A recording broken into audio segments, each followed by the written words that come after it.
Ayo, segera download Quran Tadabbur, tafsir dalam genggaman Anda.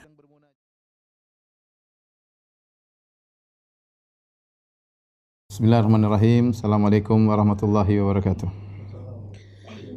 Alhamdulillahi ala ihsani wa syukru lahu ala taufiqihi wa amtinani wa asyhadu an la ilaha illallah wahdahu la syarika lahu ta'ziman li sya'ni wa asyhadu anna Muhammadan abduhu wa rasuluhu da'ila ridwani. Allahumma salli alaihi wa ala alihi wa ashabi wa ikhwani. Para pemirsa yang dirahmati oleh Allah Subhanahu wa taala, pada kesempatan bahagia ini kita akan membahas tentang nasihat-nasihat dari sahabat yang mulia Abu Darda radhiyallahu taala anhu. Kita memilih beliau karena dalam riwayat yang mursal Nabi sallallahu alaihi wasallam pernah berkata tentang Abu Darda, beliau berkata, "Hakimu hadhil ummah Uwaimir."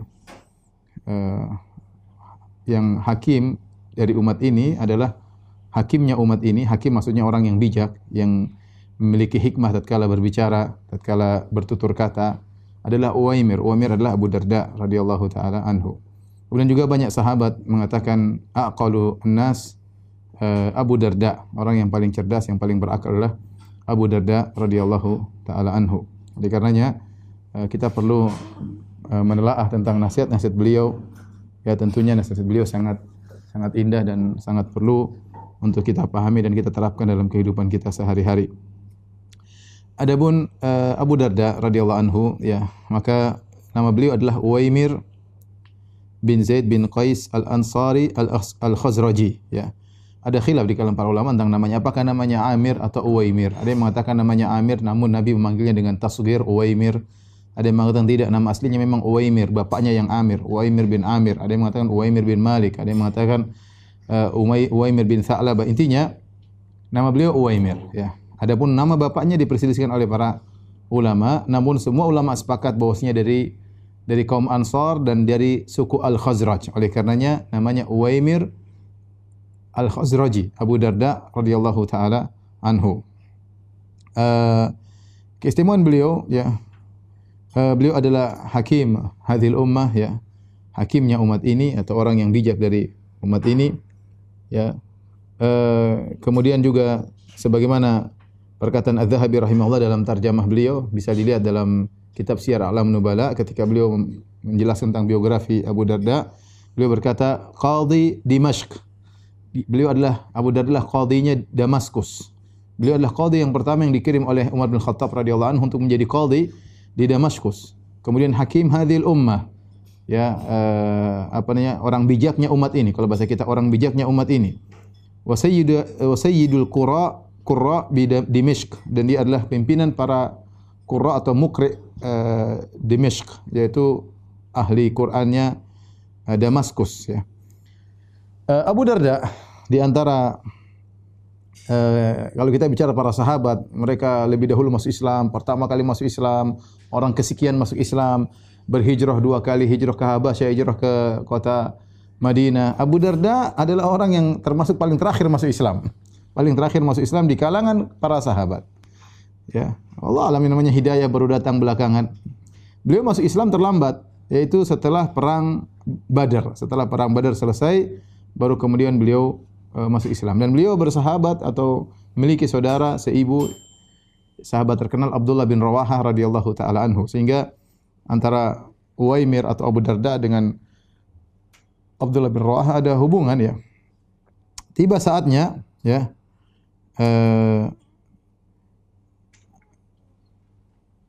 Abdullah bin Rawaha ingin mendakwahi Abu Darda, ya. Dia orang cerdas, orang bijak, ya, tapi hidayah belum datang kepadanya. Apa yang dilakukan oleh Abdullah bin Rawaha?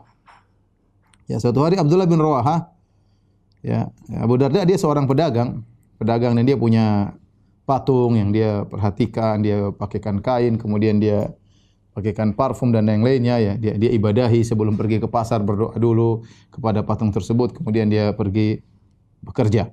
Maka suatu hari ketika dia sedang pergi bekerja, maka datanglah saudaranya Ibnu Rawaha, Abdullah bin Rawaha bersama Muhammad bin Maslamah. 2 orang ini datang, kemudian masuk ke rumahnya Abu Darda. Cuma ada Ummu Darda, ya. Maka kemudian keduanya ini menghancurkan patung tersebut. Patung yang disembah oleh Abu Darda dihancurkan oleh kedua sahabat ini. Kemudian ketika dia pulang dari pasar, Dia lihat patungnya sudah dalam kondisi hancur ya. Maka ya ketika patungnya hancur tersebut, ya tentunya dia tanya sama istri, siapa yang melakukan? Ya, dikabarkan adalah Abdullah bin Rawaha dan Muhammad bin Maslamah ya. Namun ketika itulah hidayah datang kepadanya. Tiba-tiba Allah membuat dia berfikir, merenungkan tentang apa yang terjadi. Maka dia pun bicara sama patung tersebut. Dia mengatakan, "Waihak, halam tana'ta alla dafa'ta an nafsik."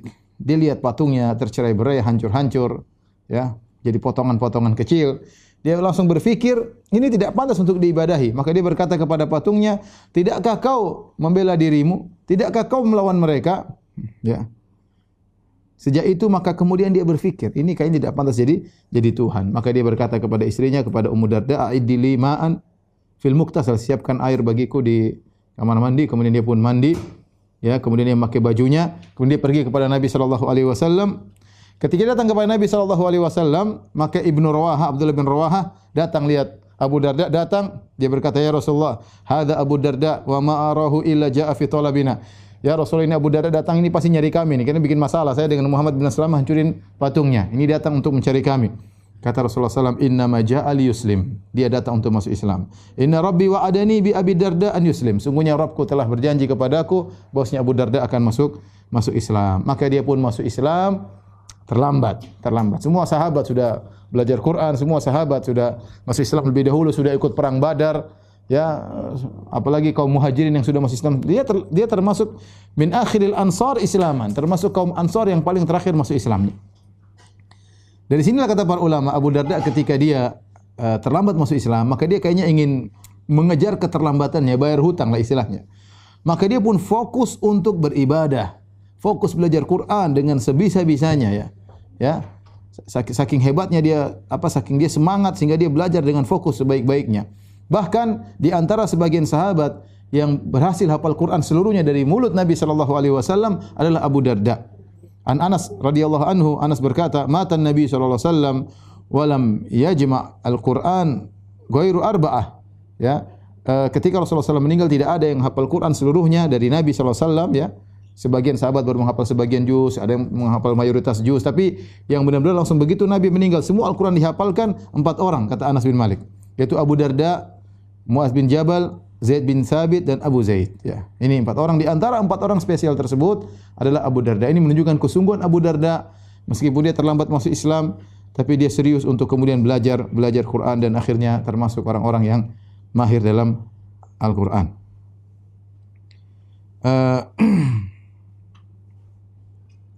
Oleh karenanya beliau kemudian ikut serta dalam perang-perang berikutnya. Di antaranya beliau ikut serta dalam perang Uhud ya.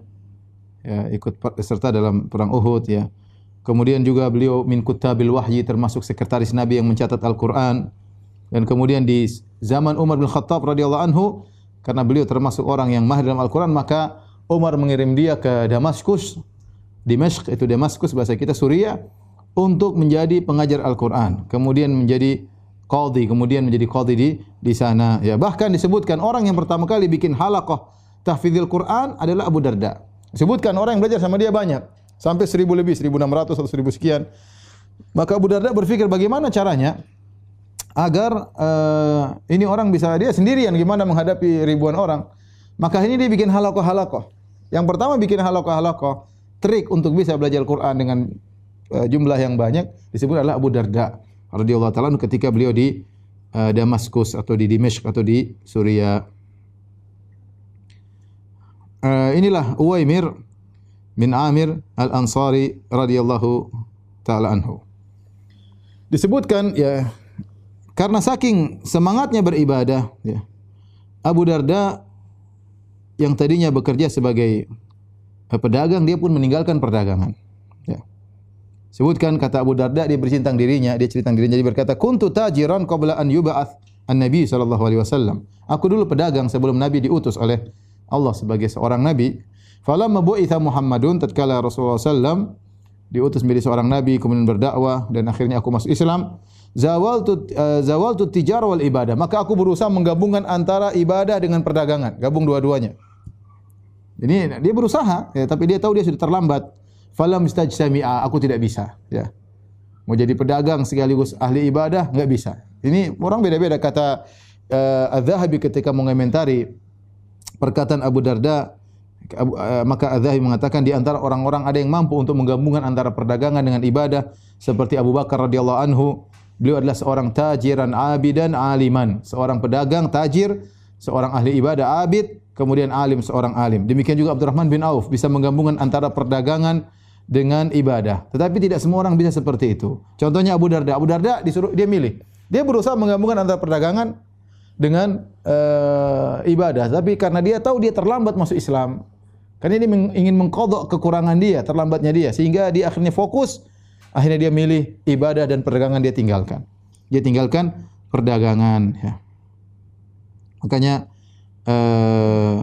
beliau pun ya berkata, falam tajtami'a fa akhadtu al-ibadah wa taraktu at-tijarah. Ternyata ibadah dengan perdagangan tidak bisa bergabung. Aku pun tinggalkan perdagangan dan aku akhirnya sibuk untuk beribadah kepada Allah Subhanahu wa taala. Saking semangatnya beliau beribadah, beliau sangat terkenal rajin beribadah, luar biasa. Sampai istrinya kurang diperhatikan, yaitu Ummu Darda. Dalam Sahih Bukhari dan yang lainnya, hadis masyhur ya. Kita tahu bahwasanya Rasulullah sallallahu alaihi wasallam mempersaudarakan antara Abu Darda dengan Salman Al-Farisi. Ya, agar saling perhatian. Semua sahabat saling bersaudara, tapi Nabi sallallahu alaihi wasallam mempersaudarakan secara khusus agar yang dua orang dipersaudarakan ini saling perhatian. Di antaranya Nabi akha baina Salman wa Abi Darda. Nabi mempersaudarakan antara Salman Al-Farisi dengan Abu Darda.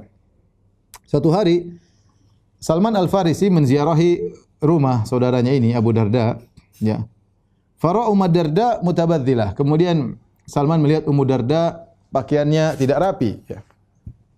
Tidak rapi. Ada yang mengatakan ini zaman dahulu sebelum di awal-awal belum disyariatkan hijab dan yang lainnya, sehingga Salman bisa masuk ketemu dengan atau bisa ketemu dengan Ummu Darda meskipun Abu Darda tidak ada.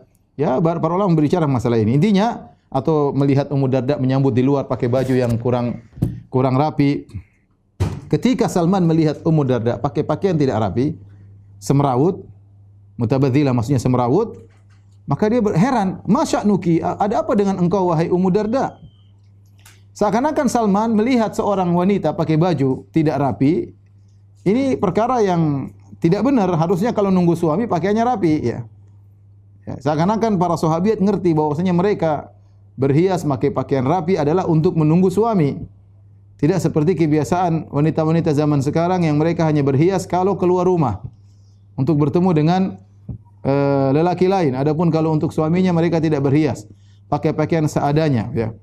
Ya, kalau perlu tidak usah mandi, kalau perlu tidak usah rapi-rapi, tidak usah pakai parfum, ya. Tetapi ketika keluar rumah baru kemudian berhias setengah jam, kadang 1 jam untuk bisa keluar rumah dan kadang untuk dilihat oleh lelaki lain. Oleh karenanya ketika Salman melihat Ummu Darda pakaiannya enggak rapi, ya ini enggak wajar. Bagaimana suaminya sebentar lagi datang kurus pakaiannya kayak begitu. Maka Abu Darda Salman berkata, "Masya'nuki, ada apa dengan kau wahai Ummu Darda?" Qalat akhuka Abu Darda laisa la hajatun fid dunya. Maka Ummu Darda berkata, saudaramu Abu Darda tidak butuh dengan dunia. Artinya saya ini dunia tidak diperhatikan sama dia. Kenapa? Abu Darda sibuk beribadah. Seperti saya katakan tadi, karena dia terlambat masuk Islam, maka beliau radhiyallahu anhu sibuk untuk beribadah. Akhirnya Salman nunggu. Faja Abu Darda pun datang. Fasana alahu ta'aman. Akhirnya Abu Darda bikin makanan buat Salman, menjamu tamunya, saudaranya. Faqala lahu kul, makanlah wahai Salman. Faqala lahu kul fa inni shaim. Kau makan, saya tidak makan, saya sedang puasa. Salman berkata, ma ana bi akilin hatta ta'kul. Saya tidak makan sampai kau makan juga. Akhirnya Abu Darda ikut makan. Dia buka puasanya karena Salman yang suruh. Ternyata Salman tidak pulang. Salman tidur juga di situ. Tatkala di malam hari, baru di awal malam Abu Darda sudah bangun, ingin salat malam. Semangatnya ibadah. Maka kata Salman, "Nam, tidur, belum waktunya." Kemudian dia tidur. Kemudian dia bangun lagi ingin salat malam. Maka Salman mengatakan tidur. Tatkala di akhir lail, akhir malam, sepertiga malam yang terakhir mungkin, maka Salman yang bangunkan. "Kum, al-an, sekarang waktunya engkau salat." Fa shallaya, maka mereka pun berdua salat. Setelah salat, Salman nasihati Abu Darda. Ini saatnya dia nasihati Abu Darda. Dia sudah lihat kenyataan kabar yang disampaikan oleh istrinya Ummu Darda. Abu Darda tidak perhatian sama dia, sudah dia cross check ternyata benar. Siangnya sibuk puasa, malam sibuknya salat malam, terus kapan perhatian sama istrinya? Istrinya ngapain juga berhias kalau ternyata suaminya sibuk untuk ibadah siang dan malam. Maka saat itu kemudian Salman menasihati Abu Darda. Dia berkata, "Inna li rabbika 'alaika haqqan." Wahai Abu Darda, Rabbmu punya hak. Wali nafsika 'alaika haqqan, dirimu juga punya hak. Wali ahlika 'alaika haqqan, istrimu juga punya hak. Keluargamu punya hak. Fa'ati kulli haqqin haqqah, maka berikanlah masing-masing haknya. Akhirnya Abu Darda ketika dinasihati oleh Salman, dia tidak membantah, dia tidak marah, dia pergi kepada Nabi sallallahu alaihi wasallam. Kemudian dia cerita tentang apa yang dikatakan Salman kepadanya, nasihat saudara dia terima. Tapi dia ingin, mumpung ada Nabi sallallahu alaihi wasallam, maka dia tanya, apa kata Nabi sallallahu alaihi wasallam? Shadaqa Salman. Salman benar. Salman benar. Bahwasanya isyarat bahwasanya beribadah harus ada porsinya, jangan sampai seorang berlezat-lezat dalam suatu ibadah sehingga dia menumbalkan porsi yang lain, ya. Seperti sebagian orang semangat untuk misalnya ibadah sehingga istrinya enggak pernah didatangi, semangat salat malam sehingga istrinya tidak pernah dimesrai, mungkin semangat untuk bersafar ke sana kemari, ketemu kawan-kawannya, membantu orang lain sementara dia istrinya, keluarganya tidak dia perhatikan. Ada sebagian orang mungkin akhirnya niatnya untuk menuntut ilmu sampai berbulan-bulan, ada yang niatnya untuk berdakwah berbulan-bulan, ketika istrinya tidak diperhatikan, anaknya tidak diperhatikan, istrinya butuh perhatian, anak-anaknya butuh bimbingan, maka seorang mengatur waktunya, ada porsi untuk Allah, ada porsi untuk keluarga, ada porsi untuk diri sendiri, untuk istirahat. Allah tidak memberi luar kemampuan. Ini dalil bahwasanya kalau kita beribadah bukan ikut hawa nafsu kita. Jangan seorang kemudian, saya lezat untuk, saya senang berdakwah, ketemu kawan-kawan saya berdakwah sana sini. Taib, istrimu bagaimana? Anakmu bagaimana? Allah sudah mewajibkan engkau dengan kewajiban yang bermacam-macam. Maka jangan kau merasa lezat dalam satu sisi sehingga kau fokus ke situ, akhirnya kau menumbalkan yang lain. Maka Abu Darda ditegur oleh Salman Al-Farisi dan dibenarkan oleh Nabi sallallahu alaihi wasallam. Sebelum saya lanjutkan, saya ingin ingatkan bahwasanya Abu Darda punya putri namanya Darda. Makanya disebut dengan Abu Darda. Nah, Abu Darda punya dua istri, ya, yang sama-sama disebut dengan Ummu Darda. Sama-sama disebut Ummu Darda. Adapun yang pertama ini istri yang datang dalam hadis, ya. Di zaman Nabi sallallahu alaihi wasallam, Ummu Darda dia adalah namanya Khairah bintu Abi Hadrat, ya. Khairah, namanya Khairah bintu Abi Hadrat, dan dia sahabiyah, ya, seorang salihah bertakwa kepada Allah. Tapi Khairah ini, Ummu Darda ini disebut dengan Ummu Darda Al-Kubra. Dia meninggal, Ummu Darda yang besar, yang senior, dia meninggal sebelum meninggalnya Abu Darda. Dia meninggal dan dia bertemu dengan Nabi sallallahu alaihi wasallam, seorang sahabiyah. Kemudian Abu Darda menikah lagi dengan seorang wanita yang salihah yang namanya Hujaimah bintu Huyai Al-Wasabiyah, dan dia adalah Ummu Darda As-Sughra. Ya, Ummu Darda sendiri, dia dijuluki juga atau di kunyahnya juga Ummu Darda. Ya, Ummu Darda. Jadi Ummu Darda yang pertama beda dengan Ummu Darda yang kedua. Nah, Ummu Darda yang kedua ini lebih muda, dia adalah tabi'iyah. Dia tidak bertemu dengan Nabi sallallahu alaihi wasallam.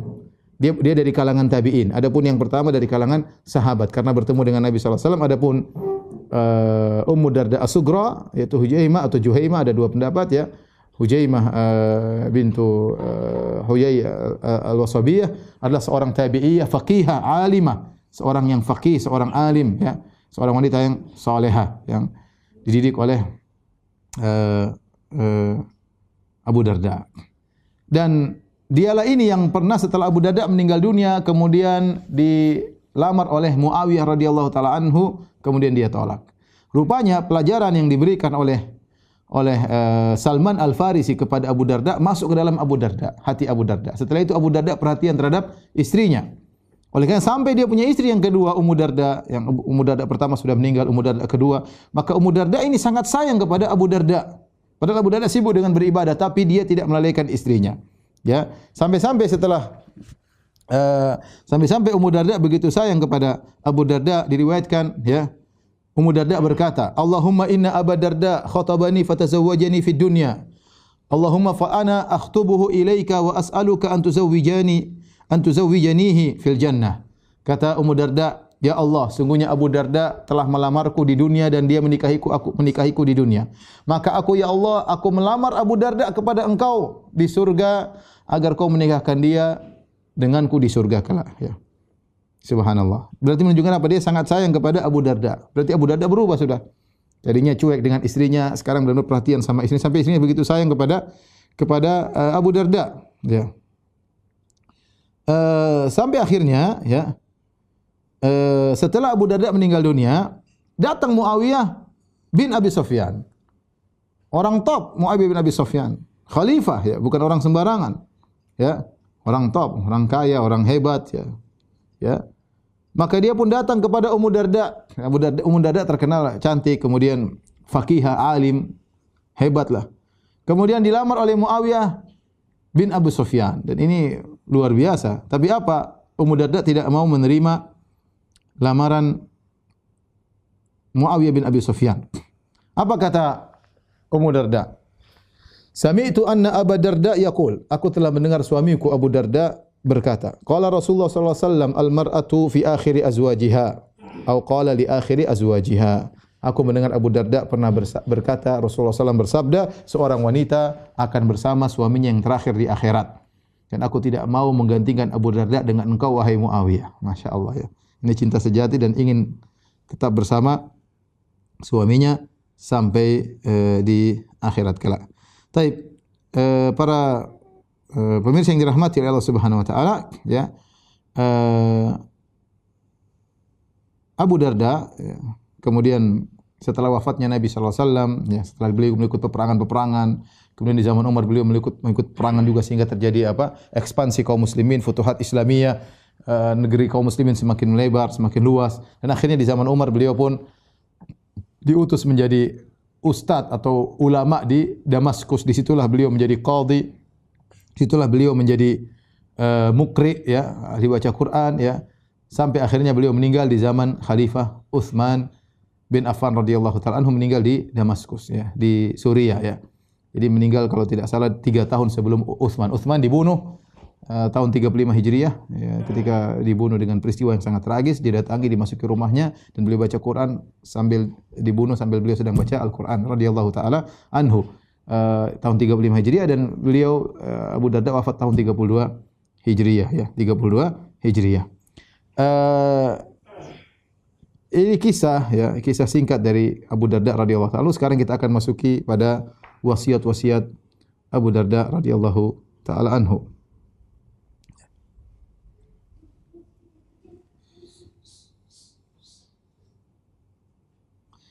Ketika beliau diangkat menjadi qadhi, menjadi hakim di Damaskus, di Suriah, Dimashq, maka datang orang-orang yuhanni'unahu bil qadha. Orang-orang pada mengucapkan selamat Abu Darda, selamat menjadi qadhi pertama di Suriah. Dia memiliki jadi hakim kan, ya, hakim Mahkamah Agung misalnya kan, ini adalah jabatan yang keren, ya. Tapi apa kata Abu Darda radhiyallahu ta'ala anhu, atuhanni'unani bil qada'i wa qad ju'iltu ala ra'si mahwatin mazallatuha ab'adu min adan abyan.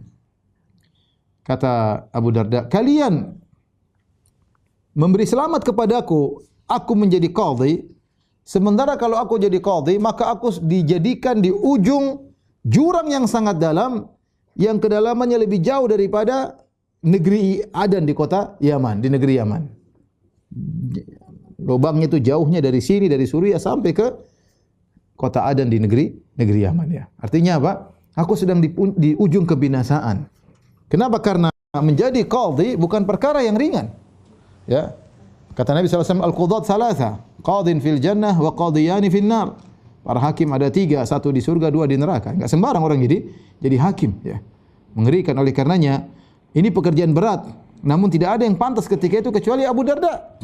Dia harus terima, dan itu bukanlah suatu kesenangan bagi dia menerima jabatan seperti itu, bahkan ini tanggung jawab yang besar, dan dia merasa dia berada di pinggir jurang yang hampir-hampir dia akan jatuh, ya. Makanya dia mengingat, kalian beri selamat kepadaku sementara aku sedang memposisikan diriku di pinggir jurang yang sangat dalam. Kemudian beliau berkata, walau aliman nasu ma fil qada la akhadhuhu bid-dual raghbatan anhu wa karahiyatan lahu. Kalau orang-orang tahu tentang apa yang ada dalam masalah hukum, masalah qada, maka mereka akan benci, tidak suka dengan hal tersebut, dan mereka akan menggilirkannya. Sudah, saya sebagian, habis itu kamu, habis itu kamu, habis itu kamu. Tidak ingin dikasih jabatan yang tetap. Ini fikih Abu Darda. Dia mengerti bahwasanya masalah jabatan bukan masalah sepele, masalah yang berat, yang bertanggung jawabnya berat di sisi Allah Subhanahu wa taala. Baik, kita akan sebutkan, ya, beberapa nasihat-nasihat Abu Darda radhiyallahu taala anhu, ya. Di antara sifat Abu Darda radhiyallahu taala anhu,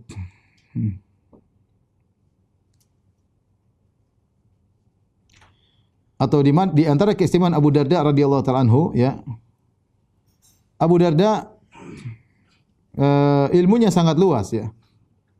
Sampai Abu Dzar pernah berkata kepada Abu Darda, beliau berkata, "Ma hamilat warqa wala adhallat khadra a'lama minka ya Abu Darda." Abu Dzar seorang sahabat mengatakan, "Wahai Abu Darda, tidak ada yang dinaungi oleh bumi dan tidak ada yang di bawah langit yang lebih pintar daripada engkau wahai Abu Darda." Jadi kecerdasan dia, kealiman beliau diakui oleh sahabat yang lain. Oleh karenanya orang-orang membutuhkan Abu Darda. Ya, orang-orang ramai meliputi Abu Darda sebagaimana para pejabat sultan yang diliputi oleh penjaga-penjaganya. Abdullah bin Sa'id berkata, "Ra'aitu Abu Darda dakhala masjidan Nabi sallallahu alaihi wasallam wa ma'al atba' mithla ma yakunu ma'a sultan." Aku melihat Abu Darda masuk di Masjid Nabawi, orang-orang semua meliputinya, mengelilingnya seperti sultan yang sedang dikawal oleh banyak orang.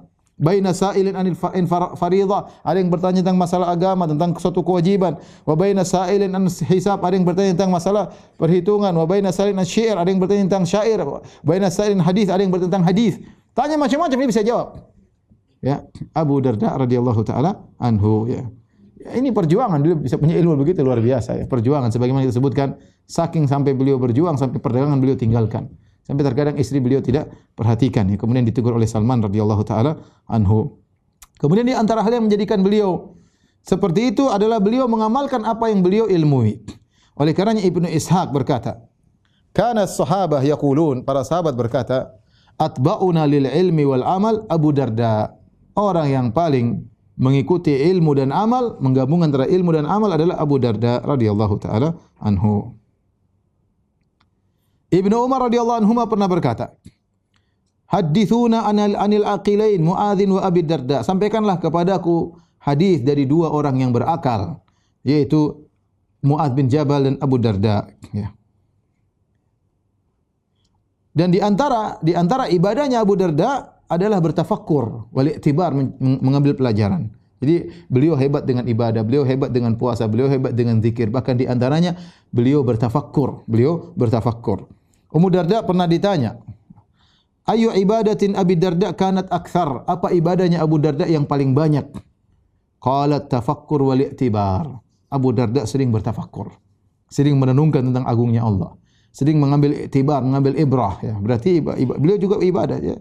Alhamdulillah ibadah banyak, ya, maksud saya. Allah memberikan kita ibadah zikir, ada ibadah baca Quran, ada ibadah kita baca tafsir, kita merenungkan. Ada ibadah kita melihat keindahan alam, kita merenungkan tentang agungnya Allah Subhanahu wa taala. Seperti firman Allah Subhanahu wa taala, ya, tentang ulil albab, ya.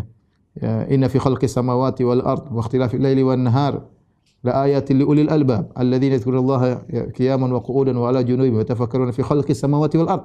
Itu orang-orang yang berfikir tentang penciptaan langit dan bumi. Rabbana ma khalaqta hadza batila. Ya Rabbku, ya Rabb kami, engkau tidak menciptakannya dengan sia-sia. Ya. Oleh karenanya, bagaimana Abu Darda tidak sering merenungkan tentang agungnya Allah, sementara beliau yang berkata, "Tafakkuru sa'atin khairun min qiyami lailah." Merenungkan sesaat lebih baik daripada salat malam semalam suntuk. Jadi berfikir ini penting tentang agungnya syariat Allah, berfikir tentang agungnya Allah, ya. Ibadah banyak, ya. Oleh karenanya perkataan indah dari Ibnu Qayyim rahimahullah taala, ya, qira'atu ayatin wahidatin bitafakkurin wa ta'aqqulin wa tadabburin khairun min khatmah. Baca satu ayat Al-Qur'an dengan dipahami, direnungkan, ditadabburi lebih baik daripada khatam Quran tapi tidak merenungkan maknanya, ya. Baik, kita sebutkan hikmah-hikmah, ya, wasiat-wasiat Abu Darda. Yang pertama di antaranya diriwayatkan oleh Abu Kilabah. Abu Kilabah rahimahullah berkata, "Anna Abu Darda marra ala rajulin qad asaba dzamban." Abu Darda melewati seorang lelaki yang melakukan dosa. Wa kanu yasubbunahu. Orang-orang mencaci maki dia. Ini mungkin dia melakukan dosa besar atau apa. Kemudian Abu Darda menasihati orang-orang yang sedang memaki pelaku dosa ini. "Ara'aitum law wajadtumuhu fi qalibin alam takunu mustakhriji?" Kalau kalian dapati orang ini terjerumus dalam sumur, bukankah kalian ingin meloloskannya, ingin menyelamatkannya, mengeluarkannya? Qalu bala, kata mereka tentu. Qala fala tasubbu akhakum, kalau gitu jangan kalian caci maki saudara kalian tersebut. Wahmadullah alladzi afakum, tetapi kalian memuji Allah yang telah menyelamatkan kalian dari dosa yang dia lakukan. Qalu afala nubghidhuhu, wahai Abu Darda, bukankah kita benci sama dia? Dia melakukan dosa. Kata Abu Darda, innama ubghidhu amalahu. Ya, fa idza tarakahu fa huwa akhi. Aku benci dengan perbuatannya, tapi kalau dia tinggalkan maksiat tersebut, dia adalah saudaraku. Di sini Abu Darda menjelaskan bahwasanya seorang tatkala melihat saudaranya terjerumus dalam maksiat, ya, benar dia benci dengan maksiat tersebut, tapi ingat ini saudaranya, sesama muslim. Maka dia berusaha untuk menolong saudaranya tersebut. Jika terjerumus dalam maksiat, nasihati. Kita benci dengan perbuatannya, kita benci dengan kelakuannya, tapi orangnya adalah saudara kita. Ya. Bukankah kalau dia terjerumus dalam sumur, logika sederhana kata Abu Darda, bukankah kalau dia terjerumus dalam sumur, meskipun kita tahu dia pelaku dosa besar, bukankah kita akan menolongnya? Ya. Karena dia saudara kita, semua muslim, ya sudah. Kalau gitu ngapain kalian caci maki dia, mending nasihati, doakan kepada Allah agar dia sadar, ya, benci perbuatannya adapun orangnya tidak, ya.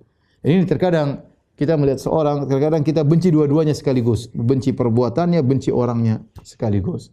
Harusnya kita bisa memilah-milih. Kita bisa memilah-milih. Perbuatannya kebenci, orangnya tidak seorang.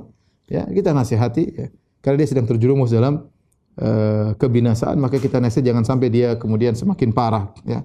Semakin parah.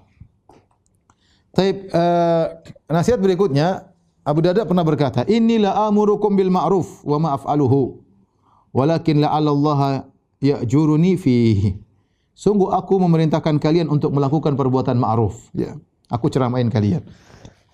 Akan tetapi wa ma'afaluhu, tapi aku tidak melakukannya. Walakin, tapi aku berharap la'allallaha ya'juruni fihi. Tapi aku berharap Allah kasih aku pahala karena aku menyuruh kalian, meskipun aku tidak bisa melakukannya. Maksudnya apa? Kata para ulama menjelaskan. Bukan berarti Abu Darda menyuruh tidak pernah mengerjakannya, tapi terkadang aku benar-benar memerintahkan kalian melakukan sesuatu, aku tidak bisa melakukannya. Kata para ulama, kenapa? Karena orang seperti Abu Darda, orang yang sibuk sebagai qadhi, sebagai hakim, terkadang terkumpul kepada dia tazahamat alaih, terkumpul banyak ibadah-ibadah dan dia tidak bisa melakukan semuanya dalam satu waktu. Sehingga dia harus memilih mana yang terbaik dan meninggalkan yang lainnya yang mungkin melakukan yang terbaik dan meninggalkan yang baik, ya. Yang terbaik dia terpaksa harus memilih. Apalagi kita dapati seperti orang menjadi qadhi, permasalahan banyak. Ya enggak mungkin kemudian dia sibuk salat malam sementara orang banyak punya masalah yang harus dia selesaikan. Kalau tidak masalah tertunda. Masalah ini, masalah anu, masalah ini, masalah harta, masalah darah, masalah keluarga. Yang ini membuat Abu Darda terkadang memberikan wasiat-wasiat kebaikan sementara dia tidak bisa melakukannya. Kenapa? Karena banyak kebaikan di hadapan dia harus bisa milah-milih. Ini wajar. Ya, oleh karenanya ketika kalau tidak salah Imam Malik ditanya, apakah seorang tidak boleh berdakwah kecuali setelah dia amalkan? Ya, kata Imam Malik, kalau semua syaratnya begitu, siapa yang mau berdakwah? Ya, siapa yang mau berdakwah? Siapa yang mau ngajar misalnya Sahih Bukhari semua sudah dia amalkan? Tentunya tidak. Tidak semua, tapi dia berusaha mengerjakan, ya, tatkala seorang ceramah, jadikanlah yang pertama dia ceramah adalah dirinya sendiri terlebih dahulu. Dan antum juga kalau antum bikin share nasihat, yang pertama kali antum nasihati adalah diri antum sendiri. Itu yang paling utama. Orang yang paling utama untuk mendapat nasihat ini adalah diri antum sendiri. Sama ustaz kalau ceramah, orang yang paling utama untuk menasihati dirinya sendiri. Ya. Kemudian dia nasihati orang lain. Kalau dia bisa kerjakan, dia kerjakan. Kalau tidak, tentunya dia punya alasan. Mungkin dia lagi banyak kebaikan sehingga dia harus milah-milih, waktunya tidak cukup. Antara harus melakukan ini, antara harus belajar, ya. Ya, misalnya kita mau salat sunnah, tapi ternyata ada materi yang harus kita belum siapkan. Kita mau ceramah, enggak bisa kita salat sunnah. Terpaksa kita siapkan materi untuk ceramah, salat sunnah tertunda misalnya, atau salat sunnah kita tinggalkan. Kadang-kadang kondisi seperti itu. Oleh karena disebutkan riwayat dari Imam Ahmad rahimahullahu taala ketika beliau kedatangan tamu Abu Zur'ah Ar-Razi. Abu Zur'ah Ar-Razi seorang ahli hadis. Datang main ke rumah Imam Ahmad. Maka Imam Ahmad menjadikan waktu itu untuk bermudzakarah.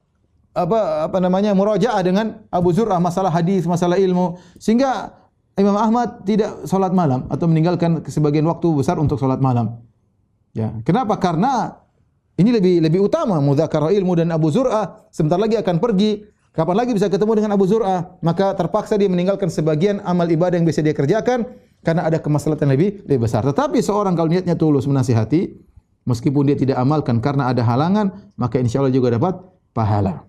Dia juga dapat pahala karena orang lain mengamalkan. Inilah maksud dari perkataan Abu Darda. Beliau berkata, "Inilah amurukum bil ma'ruf." Sungguh aku memerintahkan kalian melakukan satu perkara yang baik, wa ma af'alu, dan aku tidak melakukannya. Walakin la'alla Allah ya'juruni fihi. Tapi aku berharap Allah kasih aku pahala dari nasihatku tersebut. Kak Ucin, tolong matikan nasi.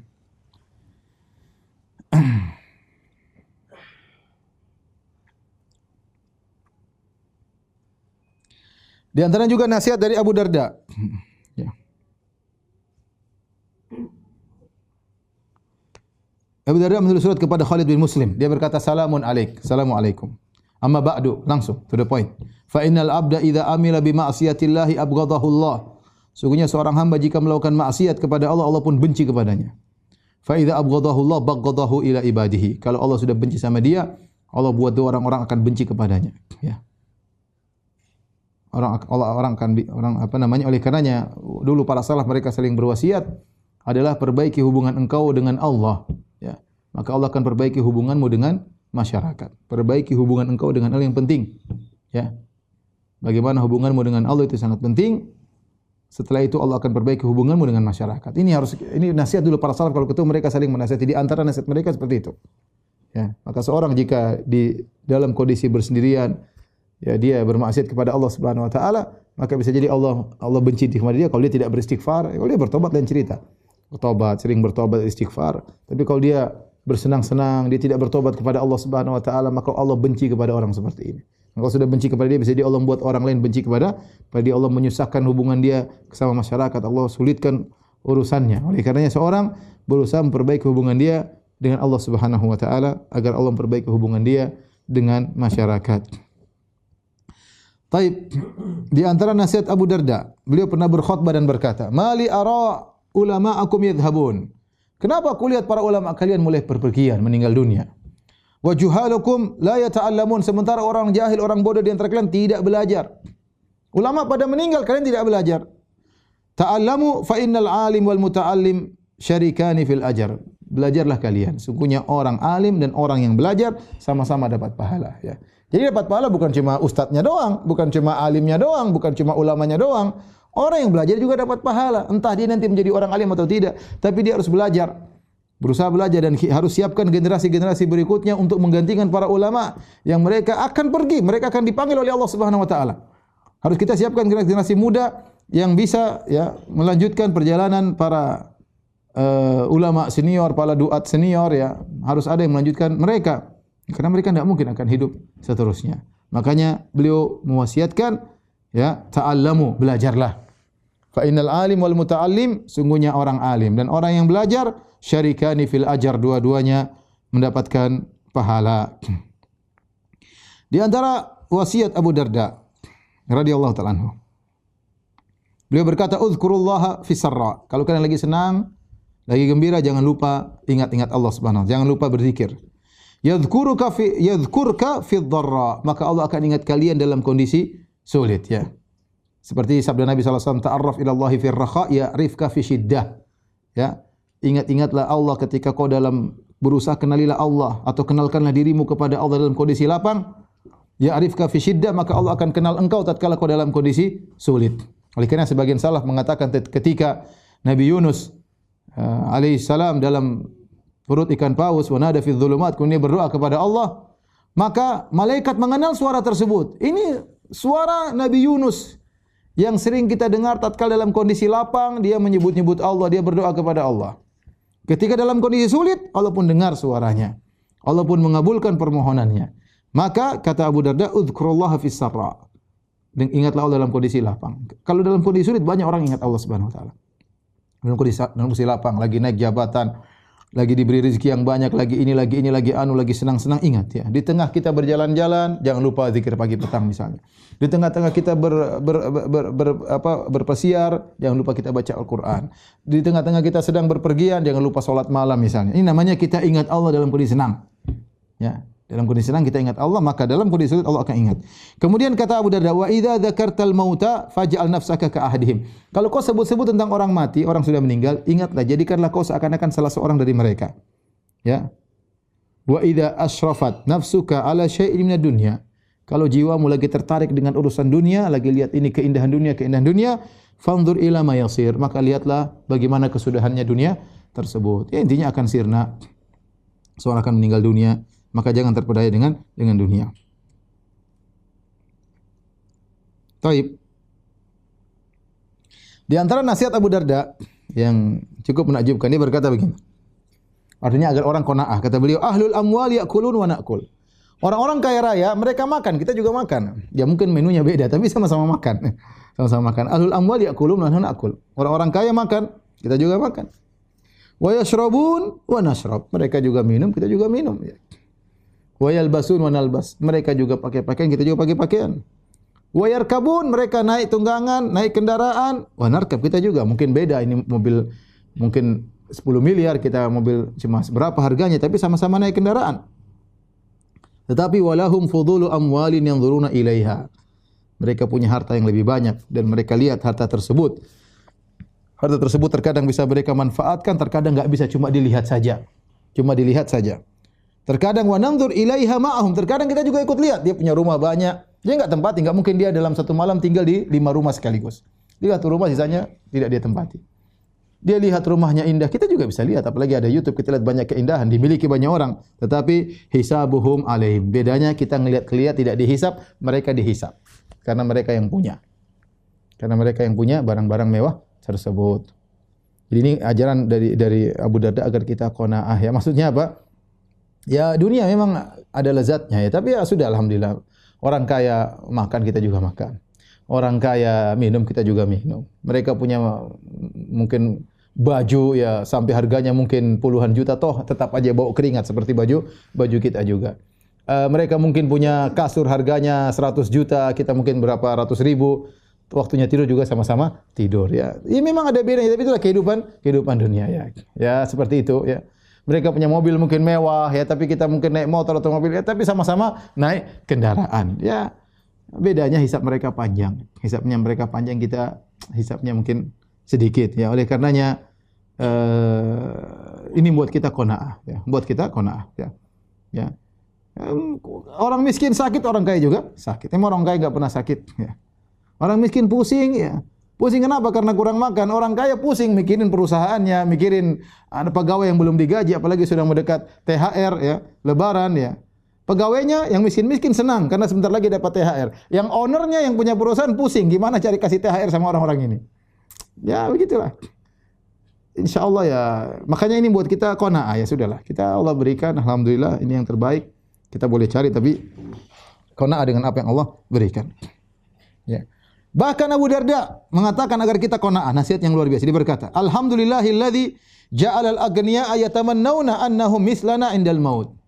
Segala puji bagi Allah yang menjadikan orang-orang kaya ketika mereka akan meninggal dunia, mereka berangan-angan miskin seperti kita. Kenapa? Karena mereka tahu ketika mereka mau meninggal dunia, hisab mereka bakalan panjang, pertanggungjawaban di hadapan di akhirat panjang. Mereka bisa bayangkan seperti apa. Ya. Seandainya mereka enggak punya apa-apa, tentu mereka tidak akan banyak ditanya oleh Allah Subhanahu wa taala. Sehingga mereka orang kaya. Jadi ini apa namanya tasliyah, menghibur diri sendiri. Kata Abu Darda, segala puji bagi Allah yang menjadikan orang-orang kaya mereka berangan ketika akan meninggal, berangan-angan seperti kita. Wala natamanna annana mithlahum hina idzin, dan tidak ada seorang yang meninggal dunia berangan-angan saya adalah orang yang sangat kaya raya yang akan dihisab oleh Allah, tentu tidak ada. Ya, ini di antara nasihat Abu Darda. Di antaranya juga Abu Darda berkata, ini juga masalah dunia. Ya. Ingat ya, Abu Darda ini pejabat. Kalau dia mau dunia banyak, tapi dia ya sahabat ya. Dia mengatakan apa? A'udzu billahi min tafriqatil qulub, min tafriqatil qalbi. Aku berlindung dari hati yang terpecah-pecah, yang tercerai-berai. Aku berlindung dari hati yang tercerai-berai. Qila wa ma tafriqatul qalb? Ya Abu Darda, apa maksudnya dengan hati tercerai-berai? Qala an yuj'ala li fi kulli wadin malun. Yaitu setiap ini aku punya harta di sini, aku punya harta di sana, aku punya harta di mana-mana. Aku punya perusahaan di sini, punya perusahaan di sana, punya perusahaan di sini, punya perusahaan di sini. Gimana hati enggak berpikir semuanya, pikir ini, pikir ini, pikir ini, pikir ini. Ini bukan hal yang haram, bukan, ini boleh. Tapi sebenarnya Allah mengatakan apa? Sebagian orang hilang kelezatan ibadah ketika hatinya benar-benar dia curahkan semuanya untuk urusan dunia, ya. Di sini dia punya perusahaan, itu dia punya perusahaan. Ini perusahaan ini perusahaan anu, ini perusahaan ini punya saham di sini, punya saham di sana, punya saham di sini. Subhanallah. Kemudian dia mikir semuanya. Hilang kelezatan ibadah terkadang. Mana waktu untuk fokus baca Quran, mana waktu fokus untuk baca tafsir, mana waktu untuk fokus zikir pagi petang. Pikirannya semua sudah tungtang terus. Oh, SMS enggak berhenti-berhenti, WhatsApp enggak berhenti-berhenti, urusan ini, urusan sana, urusan sini, ngurusin pajak sini, pajak sana, pajak sini, urusan pegawai ini, pegawai ini, HRD-nya bagaimana, banyak urusan. Kita enggak usah bicara perusahaan kita, rumah tangga saja, punya satu rumah tangga, urusan banyak. Ya, apalagi kemudian tidak banyak bersedekah, sudah banyak perusahaan tidak bersedekah, tahu-tahu meninggal dunia, urusan panjang. Ini maksud Abu Darda. A'udzubillahi min tafriqatil qalb. Aku berlindung kepada Allah dari hati yang tercerai-berai. Sebisa kalau kita punya urusan dunia silakan, tapi kita fokus kepada akhirat. Ya, alhamdulillah kalau saya kasih kecukupan sudah alhamdulillah. Ya hidup sebentar. Jangan sampai waktu kita habis untuk urusan dunia yang terkadang kita cari dunia bukan untuk akhirat. Terkadang hanya sekedar memang ingin kaya, ingin ngumpulin harta, ingin ngumpulin bahan untuk dihisap oleh Allah pada hari kiamat kelak.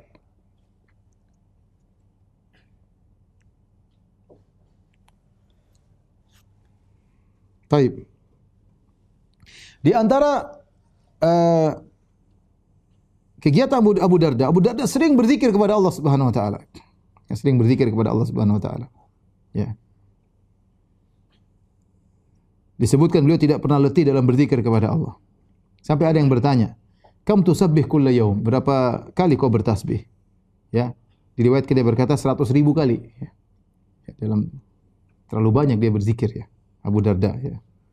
Mungkin di masa-masa tuanya atau bagaimana, tapi pernah dia berzikir dengan jumlah yang sangat banyak dalam sehari. Di antara kehebatan Abu Darda, dia adalah orang yang sering mendoakan kawan-kawannya, sering mendoakan saudara-saudaranya. Abu Darda berkata, "Kana li Abi Darda situna wa 300 khalil fillah." Bayangkan, kata Abu Darda ini punya 360 sahabat karena Allah. Persahabatan karena Allah. Yad'u lahum fi salat, dan dia mendoakan mereka dalam salatnya. Faqultu lahu fi dzalik, aku pernah berkata kepada Abu Darda tentang hal tersebut. Istrinya berkata, kata Abu Darda, "Innahu laisa rajulun yad'u li akhihi fil ghaib illa wakkalallahu bihi malakaini yaqulani walaka bimithl." Ya afala arghab an tad'u lil malaikatu. Abu Darda berkata, sungguhnya tidaklah seorang mendoakan saudaranya ya ketika saudaranya tidak tahu, ya, kecuali Allah datangkan 2 malaikat yang akan mengatakan, semoga kau mendapatkan apa yang kau minta. Apakah aku tidak ingin diaminkan atau didoakan oleh para malaikat? Jadi dia punya waktu untuk mendoakan sahabat-sahabatnya yang mungkin punya jasa kepada dia atau sahabat-sahabat karena Allah Subhanahu wa taala. Taib.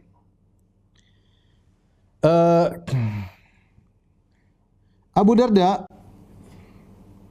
ingin hidup lama, tetapi Allah mewafatkan beliau pada tahun 32 Hijriah. Beliau pernah berkata, "Laula thalathun ma ahbabtul baqa." Kalau bukan karena 3 perkara, aku tidak ingin hidup lama. Tetapi aku ingin hidup lama karena 3 perkara.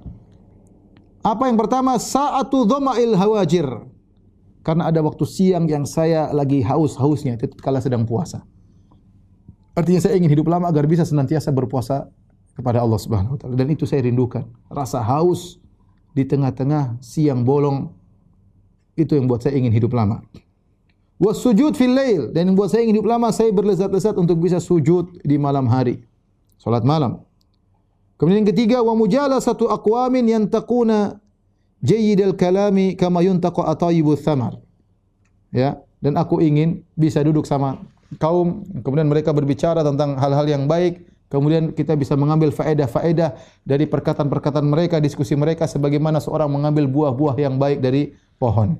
Ini 3 hal yang buat Abu Darda ingin hidup lama, karena ingin bisa beribadah kepada Allah Subhanahu wa taala. Di antaranya ingin bisa puasa sunnah, di antaranya atau puasa, di antaranya ingin bisa salat malam. Dan kita tahu Rasulullah SAW pernah bersabda, "Khairun nas man tala umruhu wa hasuna amaluh." Orang yang terbaik adalah orang yang panjang umurnya dan amalnya baik. Ini yang terbaik. Seorang kalau bisa panjang umur, amalnya banyak, pahalanya sangat banyak. Maka ikhwan, ya, kita berusaha untuk sehat agar umur panjang, agar kita bisa banyak beramal saleh. Karena saat kita hidup inilah saatnya kita menanam. Nanti panennya, ya, nanti hari kiamat. Kata Ali bin Abi Thalib radhiyallahu taala anhu, "Al-yauma amalun bila hisab, ghadan hisabun bila amal." Hari ini amal terus, tidak ada hisab. Hari kiamat enggak ada amal lagi, yang ada cuma hisab. Lihatlah hadis yang disahihkan oleh Syekh Albani rahimahullahu taala dari Talha bin Ubaidillah radhiyallahu anhu. Beliau berkata, ada dua orang yang beramal saleh, ya. Mereka masuk Islam bareng di zaman Nabi sallallahu alaihi wasallam. Salah satunya lebih semangat beribadah daripada yang lainnya. Dua orang, satunya lebih semangat. Akhirnya yang semangat ibadah ini, mereka masuk Islam bareng. Yang semangat ibadah ini akhirnya dia berperang. Kemudian dia mati syahid. Luar biasa. Semangat beribadah, berperang, mati syahid. Adapun yang satunya, dia masih hidup sampai saat tahun depan. Setelah tahun depan baru dia meninggal. Jadi umurnya lebih panjang setahun, umur Islamnya. Masuk Islam bareng, satunya semangat, kemudian jihad, meninggal dunia. Yang satunya masih hidup setahun depan. Baru kemudian meninggal dunia. Kata Talha, maka aku melihat dalam mimpi, ketika aku sedang berada di pintu surga, tiba-tiba ada mereka berdua di pintu surga. Maka keluarlah orang yang dari dalam surga, kemudian ya menyuruh orang yang terakhir meninggal, yang tahun depan baru meninggal, suruh masuk surga terlebih dahulu. Kemudian datang lagi keluar mengatakan, sekarang kau yang mati syahid, masuk. Dia yang masuk duluan surga adalah yang terlambat meninggal, yang meninggal tahun depannya. Baru kemudian yang mati syahid. Kemudian datang lagi orang dari dalam surga berkata kepadaku, irji fa innaka lam ya'lan laka ba'd. Kau belum pulang. Ya. Maka ketika pagi hari Talha pun datang kepada menyampaikan hal ini kepada orang-orang, mereka pun kaget dengan cerita tersebut. Ya. Akhirnya cerita ini sampai kepada Rasulullah. Kaget kenapa? Harusnya secara logika yang mati syahid, yang lebih semangat ibadah, harusnya duluan masuk surga daripada yang terlambat mati. Tapi Talha lihat dalam mimpi yang terlambat mati, yang umurnya lebih panjang setahun Islamnya, ternyata di luar masuk surga. Maka orang-orang heran. Sampailah hal ini kepada Nabi sallallahu alaihi wasallam. Kemudian Rasulullah sallallahu alaihi wasallam bertanya, "Min ayyi dzalika ta'jabun?" Apa yang buat kalian heran? Kata mereka, "Ya Rasulullah, hadza kana ashaddar rajulaini ijtihadan thumma istushhid." Ya Rasulullah, ini lebih semangat beribadah kemudian dia mati syahid. Wa dakhala hadzal akhir al-jannah qablahu, tapi ini yang terlambat meninggal malah di luar masuk surga. Maka Rasulullah SAW berkata, perhatikan, alaysa qad makatha hadza ba'dahu sanah? Bukankah ini orang kedua setelah temannya meninggal dia masih hidup selama setahun? Dia punya umur untuk beribadah setahun.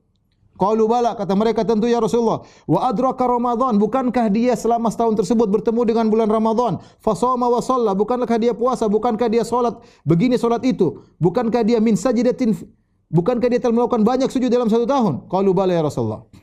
Maka Rasulullah SAW berkata, "Fama bainahuma ab'ad mimma baina sama'i wal ard." Antara yang satu dengan yang lainnya, gara-gara setahun tersebut membuat jarak berbeda jauh seperti langit dan bumi. Oleh karena seorang Abu Darda bilang, "Saya ingin hidup. Bukan untuk main-main, bukan untuk mengejar karir dan ingat, tidak, ingin punya karir di akhirat." Jadi kalau kita punya umur, gunakan ya untuk kita bisa beribadah sebanyak-banyaknya. Ini nasihat dari Abu Darda radhiyallahu taala anhu.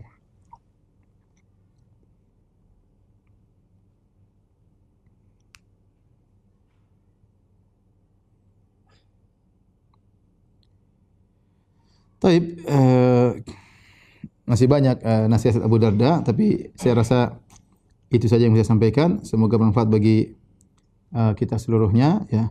Dan kita perlu mempelajari sejarah-sejarah orang-orang hebat seperti ini. Di antara faedahnya kata para ulama, pertama kita jadi lebih semangat beramal saleh, beribadah. Yang kedua, kita tahu diri, tidak ujub. Karena sebagian orang kadang kalau beramal dia merasa dirinya hebat. Dia bandingkan dengan orang-orang sekitarnya, mungkin bahlul-bahlul, mungkin malas-malas, kemudian dia merasa hebat. Dia lihat, oh saya, tapi kalau dia baca begini, saya ini siapa? Saya ini siapa dibandingkan dengan para sahabat. Oleh karenanya sehingga dia menjadi tawadhu, tahu diri, ilmunya cetek, dia ngerti ya apa yang dilakukan itu tidak ada apa-apanya, dan dia meminta kepada Allah agar diterima amal ibadah yang sedikit tersebut, dan semoga yang sedikit tersebut dijadikan besar oleh Allah Subhanahu wa taala. Demikian saja Bang Pitung apa yang disampaikan malam hari ini, ya. Insyaallah kita lanjutkan pekan depan dengan sahabat yang lain, ya. Demikian Bang Pitung, ya. Baik. Wabillahi taufiq wal hidayah. Assalamualaikum warahmatullahi wabarakatuh.